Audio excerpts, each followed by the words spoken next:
Hey, welcome back to our exciting podcast and channel. For those of you who are new, please hit the subscribe button for more of this episode to come. Today we're on episode 81, and I'll have Chris tell you about it. Yeah, so today we're going to be talking about the book, The Subtle Art of Not Giving an F, I guess. I don't know if You we can should say. say it. Yeah, I mean, yeah, this that's is right. not Yeah, for kids. that's true. Yeah, the subtle art of not giving a fuck. It's a counterintuitive approach to living a good life by the author Mark Manson. It's like I don't know. Have you guys read this book? I can't remember if this is I one of have yours. not. I was intrigued, but I guess somewhere along the way, I said, well, probably not something I want to read. Fair enough. It's a. I'll give a quick synopsis of the book. I mean, it's a self-help guide to like um well, actually, you know what, I'll talk about it in the reflection because I described the book a little bit at the beginning of this, so I'll just go ahead and turn it over, but or get fired up here and share my screen so we can get to talking about it. But the reflection title is with culture. This is what this book made me think about. With culture, you either choose it or it'll choose you. So first off, the person that recommended this book, I don't know if you guys remember, was Snow. I wish he was here today. So he Mhm. to be able to talk about this one, he was the one that initially had recommended checking out this book. So you know, I value Snow's input, and he said he really enjoyed it. So I thought I'd give it a go. I was actually pretty apprehensive to begin with, to be honest with you. This just didn't really seem like it was up my alley. I'm not like big into like self-help kind of books, I guess, whatever, quote unquote, want to call like a self-help kind of book. So I thought, I don't know. I went into this one a little bit I think guarded, it's just but because there's so many flavors of self-help guru out there and proclaim experts, and right. that's the reason why I don't want. I kind of along the way I said, well, maybe not my cup of tea. I don't know. I'm not totally close to it. I'm Right. still open as long as I get new information, new data points. Right. I might reconsider it. I'm the same way. And I'm open to anything. Like we always talk about, we don't know anything anyway. So I'm always open to learning what other people have to say. So, but I will say this, like I was pleasantly surprised by the author's book. I thought it was entertaining. And I got to give him credit. Like, he made his title alone makes it so mainstream that it's like, something that I feel like it's approachable for anybody out there. The funny thing that I found was this whole book was actually about basically understanding what matters most in your life, i.e., your values, and then making sure that you build your life around doing what you care about. And that's that's the subtle art of not giving a fuck, right? Like it's I don't care, Blake, as you were just talking about right before this. Nobody will have any context, but around a work problem, like, do you really care what other people's problems are? No. Like if you're focused on doing what you care about and living the life that you want to live, then that's the subtle art of not giving a fuck. Basically, in a nutshell, it's not that you don't care, and it's not that you don't want to help somebody else. It's just when you're really locked in and focused on what you really care about most, like it's you might come across as somebody that doesn't give a shit about other people, but that's not true. But you're just so focused and locked in on living the life that you want to live that it just kind of absorbs you. So I got to give him credit because the boring words of like values, mission, and purpose, don't sound as cool as not giving a fuck, right? So I got to give him a little bit of credit there. That said, though, this book made me think about like, if you truly are, living the way that you say that you want to live, let me backtrack. No matter what, you are going to be living the way that somebody says that you should live, whether you choose it or whether you don't choose it. Like that's up to you at this point in time. And that's where the whole culture, is so powerful, comes into play with this whole entire conversation that it made me think about. It's like, just culture is just such an amazing human, creation in general. Like it's so powerful. Like it is based off of somebody was subtle art of not giving a fuck, built some culture around an idea of living that life and living that value and growing that value system in general. And yeah, unfortunately for a lot of people, they don't even realize what's going on around them in terms of the culture that's being built and the lives that they're living, and that they're living somebody else's subtle art of not giving a fuck a lot of times, you know. So you're either doing it yourself or you're doing it for somebody else. And this book, you know, made me think about, you know, all the things that we're trying to do here, and trying to, you know, build our own culture around very similar values in this, and run meaningful work and meaningful relationships, and helping people to discover that, and connect with that, and to be able to bring their art out into the world and give them a community to support them. So yeah, I mean, it's just one of those things. Like, you have a choice, you know. It's somebody's subtle art of not giving a fuck. You are living that life right now. If I have the choice, I'm definitely want to choose my own, you know, and build my own culture. But either way, like, you know, it either chooses you or you're going to choose it. So that's up to you. So I'd love to get your guys' thoughts. I think it was interesting how you talked about people not being aware of the culture that, you know, I think they usually think like, oh, culture, that's like either workplace culture, or like, you know, a sports team's culture, or right. I realize like there's a culture, the people that they're hanging around consistently every day, you know, they have their cultures around them and how it's shaping them, and they're like not even really aware or assess kind of what that is. You know, I think that's interesting, and something probably everybody needs to probably take a look at.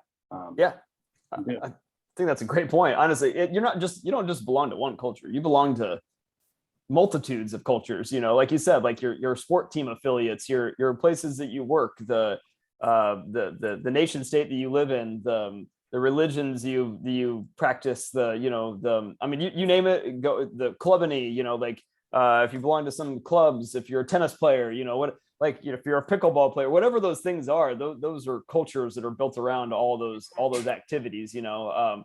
So if you are just flying by the seat of your pants, right, you know, and you know, I don't know, I mean, you're gonna get wrapped up in some stuff that you don't want to get wrapped up into, or maybe you do, but either way, somebody is guiding that ship for you. I'd rather personally be me. True. To me, culture, it's, you know, in my head, it's a like a circle of influence, right? And so everybody has their own circle. And because culture and circle of influence, it's invisible, so sometimes harder for us to choose. So for me, in my head, I'm saying, okay, if you think about cultures, like, okay, a house, a racket club, or a stadium, or whatever. So you can choose. Say, I choose that house. That house looks pretty, or it looks modern. I like modern, or I like the classical. I like the rustic, whatever. Because you can choose it, but because culture is invisible to our human eyes, we don't really think about choosing it. So we walk randomly into this culture or circle of influence. And what happens is, when you go into that circle, for example, you go into the football game at the the Colts or the Texans, whatever, you behave just like the fans there, because they are the circle of influence, i.e. the culture.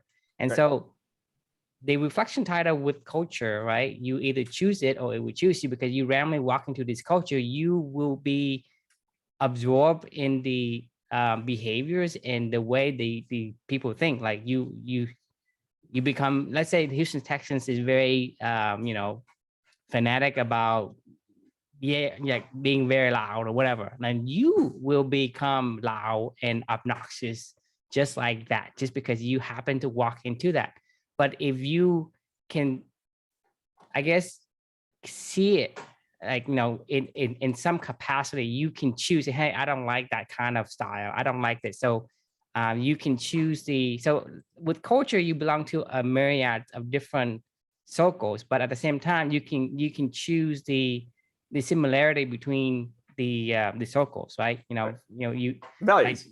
like you belong to people who play tennis, for example, and those players who play tennis also maybe very like family oriented, or very genuinely, whatever the case may be, they still kind of like a mesh of the different culture that creates another unique culture.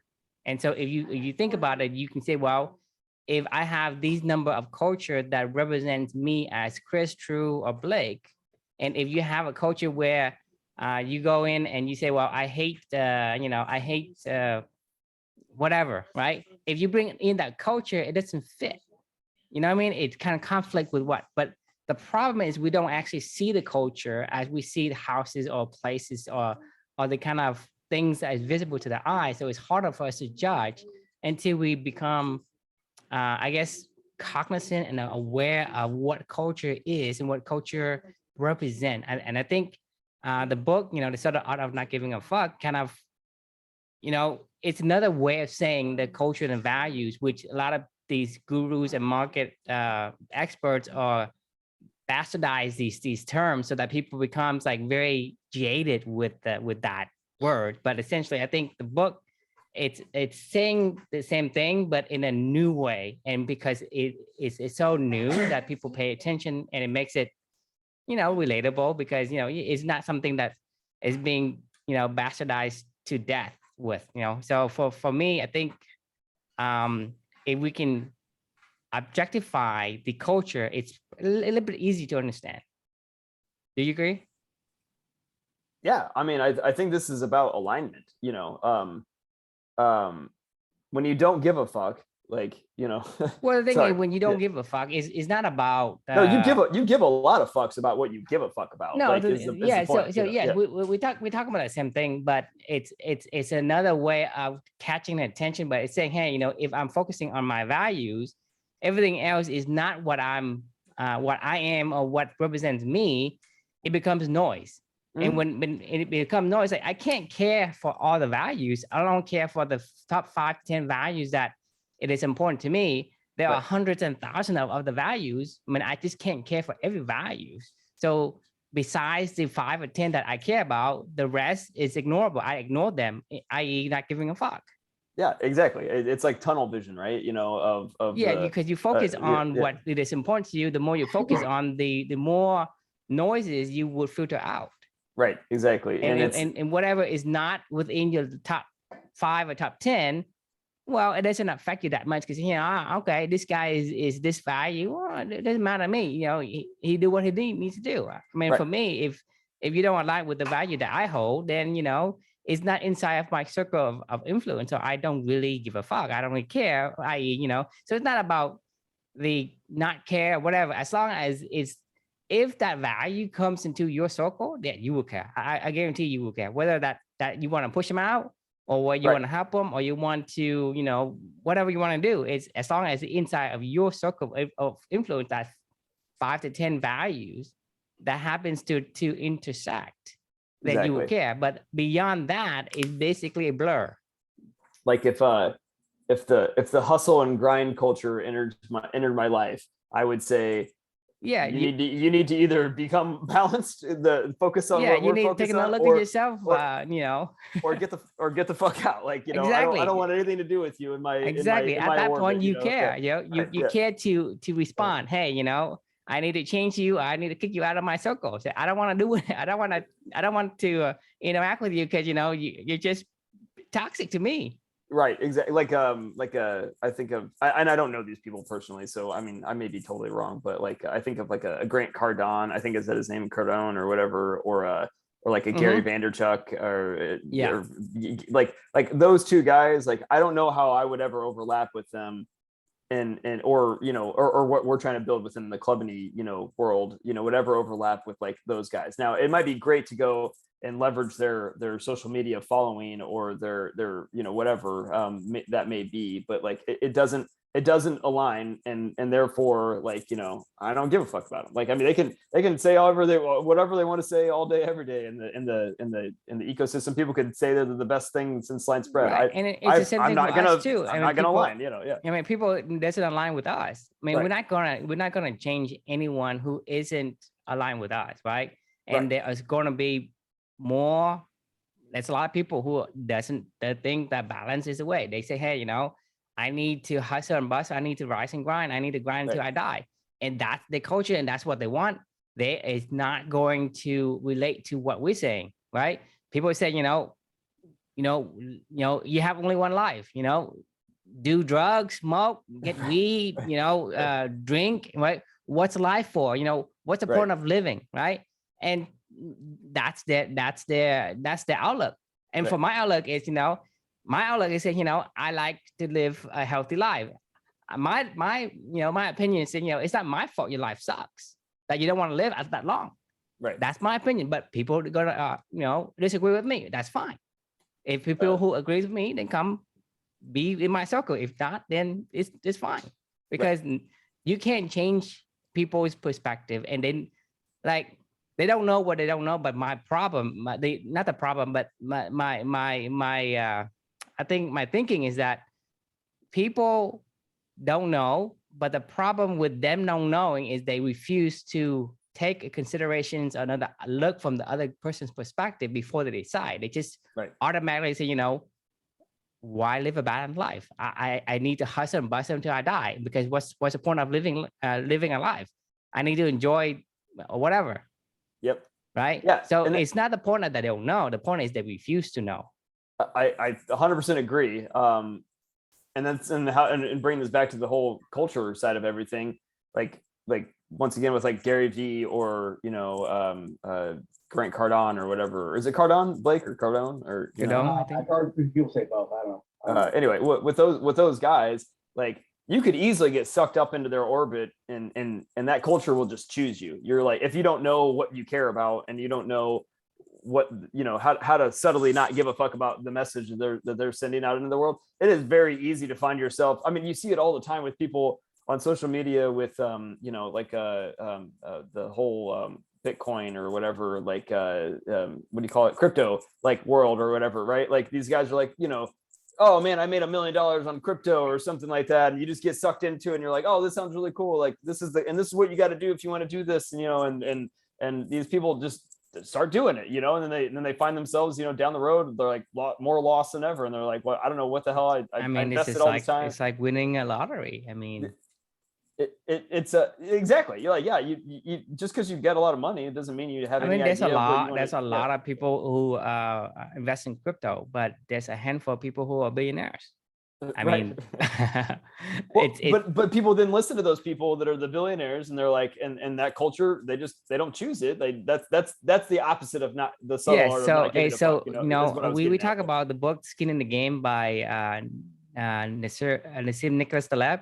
Skin in the Game, he's talk about, people when they give you the statistics, they only give you the one that actually survived, like the 1%, right? Right. And that's what they use for statistics. Hey, these people, these 30 people, they invested, and they have they became rich. But there's like 3 million people that they just discounted because it's not in this data set that they're gonna use. You know what I mean? So just like crypto, it's like there's millions of people who invest and their money in it, but only the few, handful of people get on the news, and they are the one that say, hey, crypto is the one that you need to invest in, without any research or study on their behalf. Agreed. I mean, it's yeah. I mean, and either choose it or it'll choose you. And that's kind of reaffirm what you're saying. You either have a purpose, have a culture that you want to intently be focusing and look for, or you randomly get sucked into this circle of influence, or the world of whatever, and you will become the victims of that particular culture or whatever, because it's not your culture, therefore it doesn't align with you, therefore in the end you become the victims. Exactly. I mean, you can set out to search for any culture you want to search for, and you'll find it. Like, I mean, it's I mean, if you want to be a Taliban, I'm sure you can go figure out what that culture is all about. If you want to be a white nationalist, you could probably go figure that culture out pretty fast. If you wanted to go be somebody that supports I don't know, abortion rights or whatever. I mean, like just a quick Google search, and there's an infinite number of cultures that you could go, spend your time on and invest your time into. And yeah, I mean, you look at the book, My Biggest Bluff, right? she doesn't know how to play poker, but after she went into and researched the poker world, she become, one of the, notable poker player. Right. Yeah, yeah. But Right? she chose that, Exactly. That's the intent. Is right. once you intend to do something, when you look for something, you know what you're looking for. You're Right. going to be focused on finding whatever it is and embrace that circle. And then she goes and she found the circle or the poker world and becomes, one of one of the top players in that world. Like I said, you have to look for it. You can't just stumble upon it. But if you stumble upon it, then you're probably gonna be in the bottom half of the food chain. Absolutely. Well, there's so many poker players out there in the world that have, That's a lot of money. That are, I mean, hell, I'm probably one of them. From when I was a young kid, I didn't choose that culture. It chose me, and it beat me up.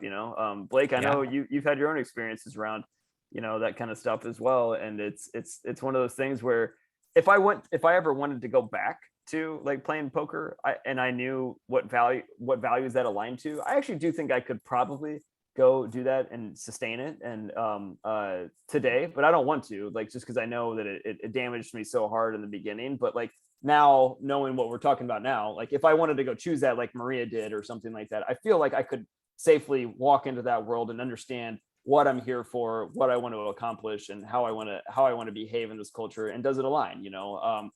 Unfortunately it doesn't, because the highs and lows are so unbalanced, in general for me. But well, like it's all about your I guess the values that you hold. If you don't value it, it's it's not gonna align, and that's not gonna fit. But if it is, then it doesn't matter. I mean, there's no right or wrong. It's just, is that you? Right. If it is you, then that's fine, right? You be good at it, whatever you need to do. But it's not you, then don't focus on things that doesn't matter. First things first. Agreed. Blake, do you have any thoughts? Yeah. Yeah, no, I mean, I've been just kind of listening and thinking a lot about kind of what you guys have said. And, I think you guys have said that, culture is something you really can't see. Like, but one thing I was kind of, I guess, thinking about is it's interesting with cultures, how they can change and, who influences them. And the word mimicking is something that, really just kind of came to me, that I really thought about culture of, you see a culture growing when you see people start mimicking each other and how they talk or how they behave. That's where like culture, something is evolving, happening there. And when workplace, somebody starts gossiping, and then before you know it, you got somebody else gossiping to you about something. And that can be something that you start kind of, these habits and these things, that people kind of start mimicking each other. That's kind of like when some sort of culture is growing. Maybe it's exercising, maybe whatever it might be, and you see these people kind of, all these people start doing the same thing, mimicking each other. I think that's part of like what you see, like a culture evolving and growing. And then also, for some reason I was thinking about people, they're identifying who are culture drivers, or who are people that are doing something that's different, and then you're seeing people start, mimicking them, that's maybe outside of the norm of the group. And that those people can be good and bad. And you can, and I guess, which one do you want to not give an F about, a certain culture that doesn't fit yours, or do you want to try to be a culture driver and do something different and see if people start mimicking you, and see if you can, build a culture. So those are some of the things that were kind of coming to my thoughts and minds as you guys were talking. And kind of. Yeah, so for me, I think the culture it's something that if you have a strong culture. So culture, when you think it evolve is either evolved from within, or from the influx of new different culture that mixes and becomes a different culture.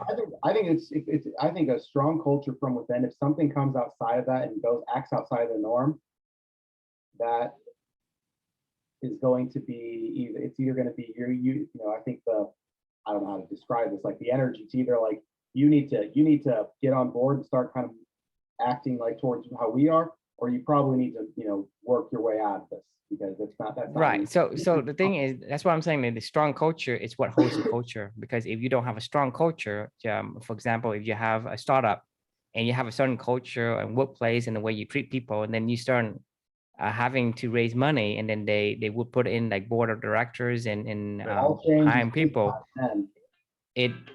It blends the current culture with the culture of these outsider. That changes the culture, and a lot of people most startup doesn't retain the culture. But if you have a strong culture, if you have a strong culture, right, it doesn't change, because when somebody comes in, it bounces out. When you take the Texas Aggie, for example, a lot of people hated that Aggie culture because they cannot relate. They cannot blend in. They say these guys are like completely nuts. But because I'm in the culture, right? I hold it like as if, that's my life. But that the problem, the thing is, anyone that sees what I do as an Aggie, they think that I'm crazy. They won't even get close to me. So therefore, the culture of the Aggie, the culture of the Marine, right? They don't change. You go to the Marine, you will see a big difference in culture, right? They will. These are the brothers of, for life. They will take care of each other. That's a culture, and that doesn't change because it is so strong that any differences that anyone can bring in gonna get rejected and get bounced. So that's important to know what your culture is and how do you retain that. That's why you got to go through the 7 generations and figure it out if it aligns with the core values and whatnot. If you let culture evolve by itself, then yes, you're going to have a mixture, a blended, and that blended could take whatever it needs to, wherever the I guess the influx happens to be. Right. Yeah, the wind will, like it'll just go wherever. I mean, you guys talk about like startups, I mean, I've been involved in many startups, and I know Blake, you have, True, you have, like, I mean, I've seen the culture literally change from one of people that are, as soon as money got injected into the whole entire scenario, it changed from a mission to making money. I mean, that was the culture completely shifted, and the people were like, well, the people shifted, the leadership shifted, when the mission of the culture shifted, like the people had to shift as well in order to meet that, and like you find yourself in this weird, you feel lost, like when you feel like you belong to a culture and then all of a sudden you don't, and that could be a really lonely and isolating place. And it sucks, like, and that's when you need to get the hell out of there, right? Like when you're and if you don't get the hell out of there, you get influenced by that culture, and right. your values start to change. Yep. And then at that point in time, you're just a lost individual running, floating through the ether, like, and that sucks. Like, that's not the way that any of us want to live our life. This is when the culture chooses you. Exactly. And I think it's so important that people do that pulse check, regularly. They say, this is our culture, this is our mission statement, there's our core values. But then, how often are you really revisiting those and then assessing how you're acting as a company, and are you aligning with those? And, you see sometimes these statements on walls of places and you're like, looks great, but right. Do you live it? Yeah. Right. So it's, I just think it's important that people regularly do that, and that needs to be at the core of whatever you're doing. If you have a business, like, yeah, it's an idea, it's a product, whatever it might be, but I mean, to have it survive, you have to, as you create that, you have to have those if you want it to survive, and you have to stay true to those, and you have to do pulse checks on that. I think that's what makes companies really, take off and turn into something. Also, I don't want to get off track here, but I also was wondering, do you think there are a lot of kind of floating cultures out there on certain topics, different spaces of, society, I guess, or groups where it's kind of like there's large groups of people that are just kind of constantly evolving and nothing really has control. It's just kind of like shifting with the wind. That I don't know. Do you guys see any of those out there that you think like it's a group of people that kind of have maybe a belief, but it's just something that's kind of always evolving and just kind of moving with, like majority of society is the floating culture. I mean, the way we believe in different things without any kind of understanding and study on to whether that there is really factual evidence that supports it or not. You know, whether that's you know, saturated fats is good for you or it's not good for you. Coconut oil was bad, now it's good. You know, I mean, why do we believe certain things? Right? It's floating. Avocado was bad, right? But you go and you search the internet for avocado, it's good for you now. I heard a quote recently. It was consistency over intensity, right? Like what True just was talking about, like sparked that thought of, like, I think of like the Atkins diet, you know, or I think of like paleo diets, or I think of like all these fad diets and things like that, you know, like you could intensely go fast, you know, and like the fasting culture, or Wim Hof even, you know, or something like that, like cold immersion. Like, I mean, there's so many things out there that you could go, you know, intensely focus in on for, you know, a few months of your life or a few years of your life. But like, it really comes down to consistency over intensity. It's knowing who you are and doing that every single day is the subtle art of not giving a fuck, and doing that for your entire life. Like, I mean, that is literally what it is, you know. Like the people that are lost are the ones that, you know, all of a sudden next week they're huge tea people, and then the next week they're like coffee people, and then the next month they are, you know, doing whatever. I'm not saying you can't ever add new things to your life or anything like that, but it needs to be controlled. It needs to be understood. It needs to be evaluated, and it needs to be, you know, aligned. Like, I mean, otherwise you are one of those floating people that are just like, I'm just floating through life, and that doesn't sound fun to me. Like, I mean, like, I don't want to be that person, you know? Yeah. So to me, like a culture and the way you live your life, it's like a painting. If you intently and purposely put the colors in a certain area, in a certain patterns, you have a beautiful picture. If you are floating around, it's like mixing all the colors together. What colors do you get when you mix other colors together?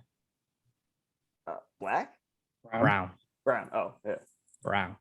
Ugly brown. That's majority of society are saying that. To me, poop. The color. Oh yes, that's. And then the longer you go in life, the less canvas you have too. So it's harder to turn it into a beautiful painting. Sure. Right. So you want a beautiful painting. That's a good one. You need to purposely place the colors in the proper place. Right. And to me, that's like the art of arranging your life. So you can't say, okay, because it's this culture, whatever. For example, you know, diets, each one has their own pros and cons. Imagine you mix all the diets together. It's going to wreck your health, because that's just like painting. Well, imagine you put all the colors together and just swirl them together. It becomes just one dark, ugly, brownish color. I mean, so how can you paint a nice picture for your life? That means that you need to intently, purposely put the colors in the proper place that you want it, not by just throwing random things together.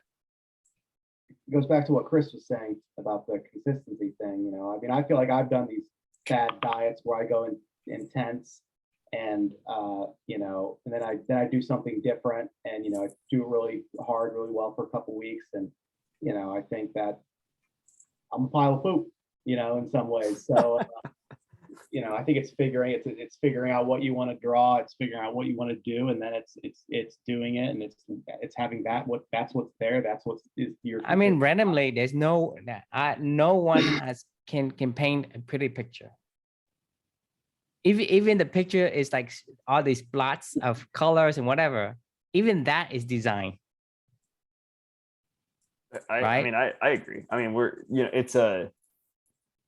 I mean, design, it's really, I think design is the right word. Design your life, right? You know, like that's the subtle art of not giving a fuck. You know, it's other people are going to see your painting and you're going to go like, well, what about all this? You could do this, you could do that, you could do that. And you're like, that's okay. This is my painting. I'm doing what I want to do. Like, you know, chill out. Like, you know, know what you want to do, and that's what you should do. And and you should find it beautiful, and that's what should matter to you. Exactly. And the sad part about it is, like, you know, everybody has a pile of brown poop. not everyone, but you know, it is you know, Blake, you were saying, like, Well, everyone who is not designing, I guarantee you, if you let you know, the randomness take over your life, 99.99% of the time, I would say probably more than that you end up with a pile of poop. you have to purposely design and choose your path. If you don't, it basically makes other colors together. I love this analogy, and actually I really like, Blake, your analogy of like the older that you get, the less canvas you have to work with to change it, because like it makes me think about when I was young, and we've talked about this a million times, you know, between True and I, of like, what would you tell yourself when you were young? Like, this is what I would tell myself when I was younger, is to be intentional with what you're doing, you know, in general. Like, I don't care what it is that you're doing, but be intentional, like, with it, you know, and we just don't do that. We don't teach our kids, like, I wasn't taught this stuff. Like, I would venture to say that 99% of us are just taught, you know, I don't know what we're taught. Like, we're taught all different kinds of things, and it's up to us to try to figure out, like, well, make sense of it. We taught what the current trend is, you know? Right. Whatever the trend is, like, for example, you know, the trend in the 70s and continuing to today is, you know, study hard, get a good job, go buy and get married, buy a house, you know, raise your kids, you know. But that world has changed, but it hasn't picked up the new trend. So now with the millennials, like, you know, they have a different set of teachings, you know, because it's changing. Oh, now you need to be this and that and other, you need to, so it's completely different. But whatever that current societal I guess doctrine or dogma that people, that's what you get taught. I don't even know if you get taught it. You don't choose it. It just chooses you, and then It's you find basically yourself it get when you're passed, 30 and you're like, what the hell's going on? It get passed from one person to the next person, you know, the older to the young, and then, you know, so forth and so on. Exactly. Well, I think no one ever talks to you about learning how to just be aware that these things are happening when you're young. That it's going on around you, until all of a sudden you're like, whoa, I didn't realize I was a painter, you know, until I was halfway through a painting. You know, I mean, you gotta understand the actions that you're doing, the things that you say, you know, all these different things. You gotta understand that it's, you know, no one taught me that idea of you're creating your painting right now. And the ideas or whatever is passed on. So if for example, if we start a company, right, and we hold these values, we will start teaching those values, right. Well, we are teaching it. We're doing it right now. It's not about no one teaches it. It's just because society is going, you know, it's being shaped by the randomness of, you know, whatever influences is around them, and that meshes into this unique, you know, mixture of whatever it is, and that's continued to get I guess absorbed by the new younger generations, until you purposely moved out of that and start to paint. And then once you have that culture, the people who go into your circle of influence will absorb that culture. So we start teaching people how to be, you know, be aware of yourself, learn about who you are, what makes you feel joyful, right? And think about things that is important to you. So those are kind of things that we as a culture hold. Therefore, anyone get into our circle of influence will get taught that, or they will absorb the culture that we live by, because we basically become the example of what we say, what we preach. Exactly. And so they get taught that. And we have to perform the actions that relate to that. I mean, we have to live that life. We have to walk that walk, you know, like, otherwise it's just bullshit, you know. And like, I mean, Blake, you say this regularly when you come to these, you know, things. You feel better after you do this stuff. I mean, I don't know why that is, like, you know, but you do. And clearly this stuff that we talk about, same thing with us. Like, I feel better when I talk to True. Like, I feel better when we talk about the things we're trying to do, when we help, you know, through the quest, you know, when we are strategizing around how to do other new projects and things that we can help bring this to life. Like, I mean, it's we just feel better, right? And if you feel better and it's aligning, like, you want to go do more of that. That's what we're here to do. So I think we kind of beat this topic to a dead horse, I guess, at this point in time. But I wonder how many listeners are still there. Yeah, I think we need to keep short. We need to start shortening these to like 20 minutes or so, just for attention spans. Oh, I don't know. We don't need to do anything. Yeah, that's true. I mean, to me, this is something that, like I said, a lot of people will hate this, will think it's the weirdest and stupidest thing, and will abhor it and can't stand 1 second of it. And there's people who say, well, I like what he said, right? That's and I don't care if you don't like it. True. Don't watch. That's true. We don't give a fuck. I don't care if it's too long. Right? Stop watching. Hey, Fair enough. If we're on the Joe Rogan show, we're not even halfway done yet. So that's a good point. Yeah, I mean, Joe Rogan doesn't give a fuck. I'll stop when we ran out of things to say. Yeah, that's fair. But I don't give an F about how long something is. So I think I will have a lot of haters, and that's fine. I don't care. I will have a lot of supporters, which is fine, because I only want supporters. Because the thing is, I can't expect people to align with what I do and what I say and how I behave, right? And there's nothing wrong with that. They hold different values. That's fine, right? I respect that. Right? I don't expect them to have the same values that I do. Agreed. So let's I apologize for that comment, because I don't give a fuck. But that said, let's wrap this one up here with the question that I just realized there's a typo on that. So the question that people that are listening to this can ponder is, do the cultures you belong to own you, or do you own them? So something to think about. Something to ponder, and keep painting that beautiful picture. And we'll see you all tomorrow. Right. Bye.